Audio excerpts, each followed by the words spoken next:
You spend nearly a third of your life doing something that leaves you completely defenseless.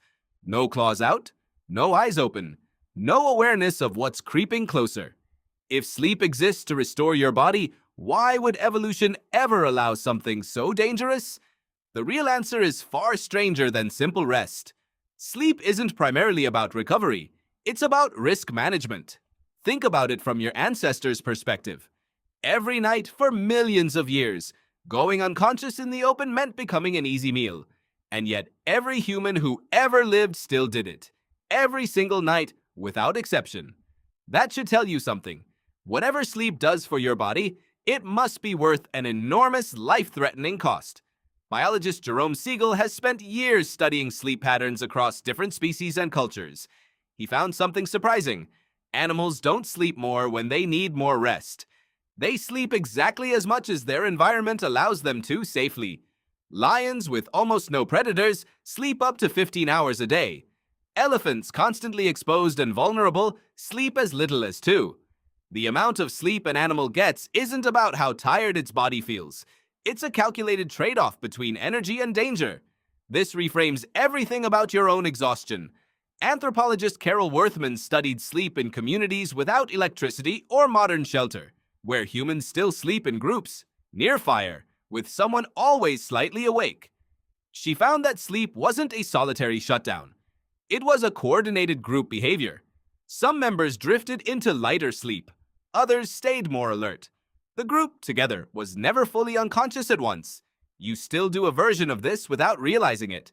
Ever notice how you sleep more lightly in an unfamiliar hotel room, or how the smallest sound wakes you in a new place, but not in your own bed? Neuroscientists call this the first night effect. Half your brain stays more vigilant in unfamiliar environments, literally standing partial watch while the other half rests. Your ancestors needed that. A group that slept too deeply, all at once, in an unfamiliar place, didn't survive to pass that trait on. You are the descendant of the light sleepers, the ones whose brains never fully powered down. So why do you sleep at all if it's this risky? Because the alternative is worse. Sleep deprivation destroys memory consolidation, immune function, and the brain's ability to clear out cellular waste that builds up during waking hours. Neuroscientist Mike Nedegard discovered that your brain literally shrinks slightly during sleep, opening channels that flush out toxic buildup linked to disease. Skipping sleep doesn't just make you tired, it lets that waste accumulate. In other words, evolution ran the numbers. The danger of sleeping was outweighed by the danger of not sleeping. Your ancestors who slept carefully, in groups, near fire, with someone keeping watch, out-survived the ones who tried to stay awake and alert all the time. That tension never left you. It's why silence can feel unsettling before you fall asleep. It's why a strange creak in your house pulls you fully awake in an instant. It's why children resist bedtime, crying against a vulnerability their bodies still register as dangerous, even in a locked, quiet house.